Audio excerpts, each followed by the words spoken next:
Acara 2, repeat breeding dan indikator performa reproduksi. Yang pertama akan dibahas adalah pengertian dan etiologi dari repeat breeding atau yang biasa disebut dengan kawin berulang. Sapi betina baru akan disebut mengalami repeat breeding bila mana ia mengalami siklus estrus yang normal dengan ciri-ciri birahi yang jelas dan sudah diinseminasi atau dikawinkan 3 kali atau lebih dengan pejantan yang fertil namun tetap tidak bunting. Repeat breeding dapat diakibatkan karena kegagalan fertilisasi dan kematian embrio dini.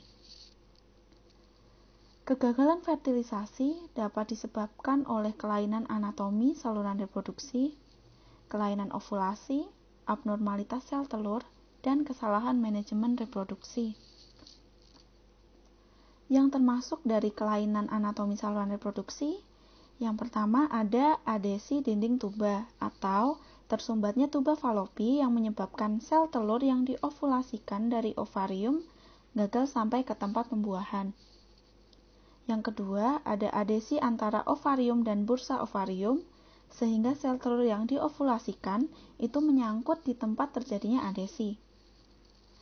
Yang ketiga, ada radang pada saluran reproduksi yang disebabkan oleh mikroorganisme, dan yang akhirnya dapat menyebabkan salpingitis, hidrosalping atau timbunan cairan pada tuba, piosalping atau timbunan nanah dalam tuba.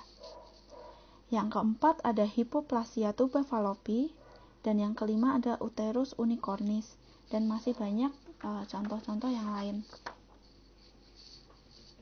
Kelainan ovulasi itu ada contohnya yaitu double ovulation, delayed ovulation, dan kegagalan ovulasi.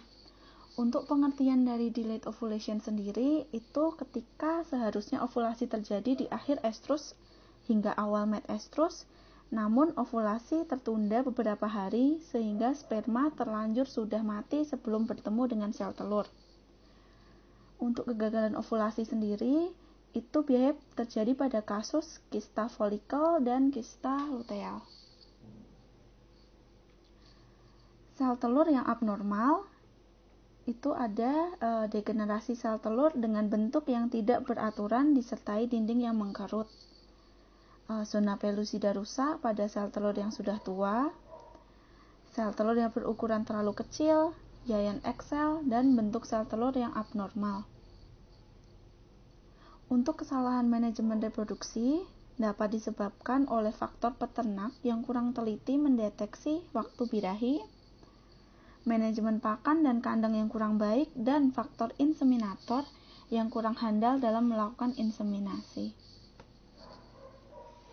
Repeat breeding juga dapat disebabkan oleh kematian embrio karena kelainan genetik, seperti adanya gen letal pada sel telur yang menyebabkan embrio yang terbentuk akan mati. Infeksi yang disebabkan oleh E. coli, Streptococcus, dan masih banyak lagi. Lalu ada lingkungan saluran reproduksi. Paling umum yang terjadi adalah penyakit pada induk yang menyebabkan peningkatan suhu tubuh dan akhirnya menyebabkan kematian embrio. Untuk faktor hormonal itu adanya ketidakseimbangan hormon dapat menyebabkan repeat breeding seperti hormon estrogen yang terlalu tinggi di awal implantasi atau rendahnya progesteron pada awal kebuntingan. Selanjutnya adalah indikator performa reproduksi. Yang pertama akan dibahas yaitu service per conception atau SPERC adalah banyaknya inseminasi yang dilakukan hingga sapi menjadi bunting. Lalu yang kedua ada conception rate, yaitu jumlah sapi betina yang bunting pada IB yang pertama. Yang ketiga ada calving rate, persentase anak yang lahir hidup dari hasil IB yang pertama. Yang keempat itu calving interval, jarak antara kelahiran satu dengan kelahiran berikutnya. Yang kelima, estrus postpartum, yaitu jangka waktu munculnya estrus setelah partus. Ini tergantung dengan kecepatan involusi uterus, biasanya selama 40 hari. Yang keenam ada non-return rate atau persentase betina tidak kembali minta kawin setelah di-IP. Dan yang terakhir adalah days open, yaitu jangka waktu dari partus hingga terjadi kebuntingan.